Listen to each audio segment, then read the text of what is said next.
Yon mga tol, nutrition month ng anak ko sa daycare. Kaya nagluto ako ng vegetable chicken nuggets at fish fillet. Kaya di ko na patatagalin to. Tara, samahin nyo muna kaming bumili ng ingredients. Rekta tayo ng fresh option at bumili ako ng chicken breast dito. Tapos dito naman, bili na tayo ng gulay.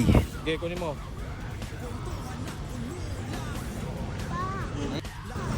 Tapos yan, pag uwi ng bahay, sibakin na natin tong repolyo. Hiniwa ko ng maliliit yan mga tol at main ingredients ng vegetable chicken nuggets natin yan. Tapos yan, kunin natin, salin natin dito sa stainless food pan. Saka ko linagyan ng 2 dakot na asin. Saka natin ipiga dito sa repolyo mga tol. Ginagawa natin yan para matanggal yung excess water ng cabbage.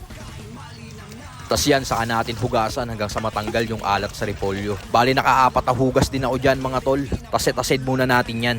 Dito naman nagpukpok na tayo ng bawang at nagsibak na tayo ng sibuyas at carrots. Tapos tong chicken breast, sunod na natin to. Bali hiniwa ko ng pa-cubes yan para di mahirapan tong food processor natin. Tapos yan, linis muna ako ng sangkalan mga tol para makita nyo ang ganap na kalinisan. Sabay lagay na natin sa food processor to, sabay grind. After natin mag-grind ng bahagya, sunod naman natin tong carrots.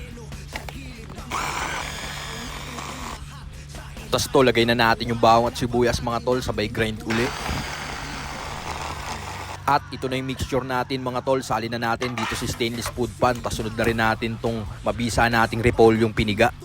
Saka natin timplahan ngayon ng garlic powder, white pepper, brown sugar, aroma at konting asin at sesame oil para mabango mga tol. Sabay haluin natin. Sabay yan, pitas na tayo rito mga tol at ikokorte na nating chicken nuggets yan. Tapos yan, ikamada na natin yan mga tol. Bali nakagawa tayo ng 40 pirasong quality vegetable chicken nuggets. Dito naman pagulungin at hiwain na natin tong lemon, tas set aside. Tas tong 1 kilong fish fillet natin, hiwain natin ng paslan. Tas kunin natin diretso dito sa food pan, saka natin pigaan ng lemon. Tas haluin natin para mabawasan yung lansa. Saka natin timplahan ng white pepper, garlic powder, aroma at asin, brown sugar at sesame oil. Tas haluin natin mga tol at okay na to.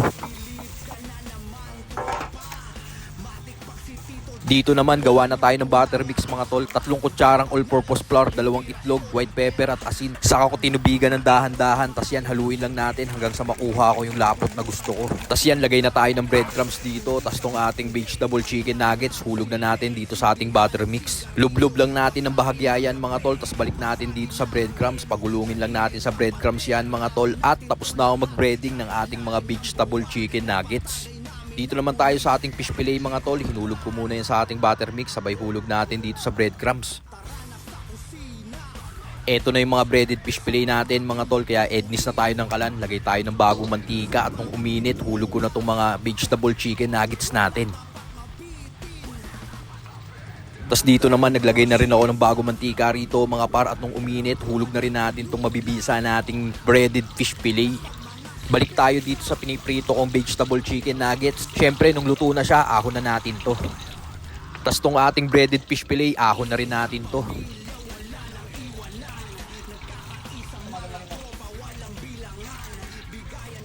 Ednis tayo ng kalan ngayon at gagawa na ako ng sauce. Mag-isa lang tayo ng sibuyas dito sa tinunaw na butter. Saka natin lagyan ng all-purpose cream at isang maliit na lata ng evap. Tapos timplahan natin ng white pepper at konting aroma at sabay haluin natin. Tapos lagyan ko yan ng kalahating beef cubes para talagang mabisa tong ating white sauce. Di muna to pulutang content mga tol, daddy's duty muna tayo.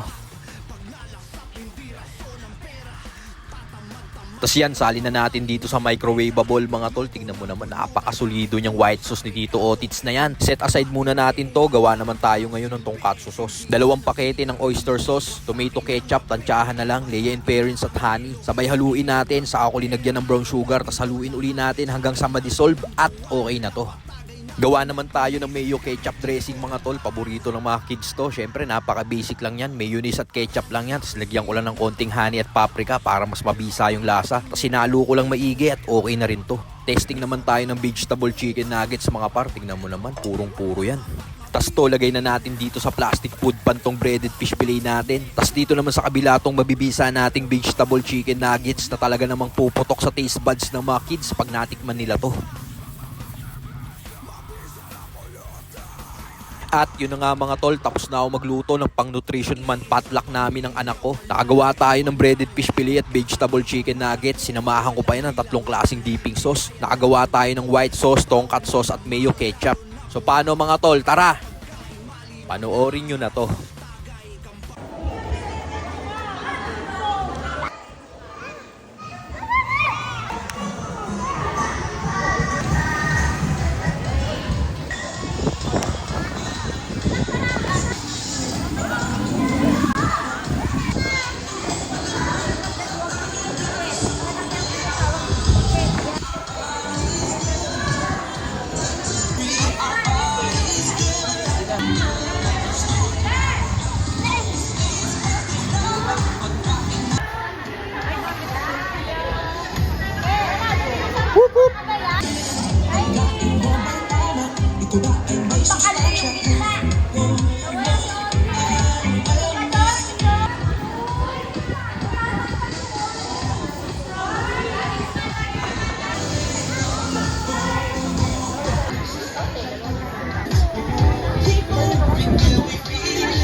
Maraming salamat po sa pagpaparoon nyo sa amin dito ni Kagawad na Pautas. Tomato Potato is is good good for the skin. for the team. Ayan, safe.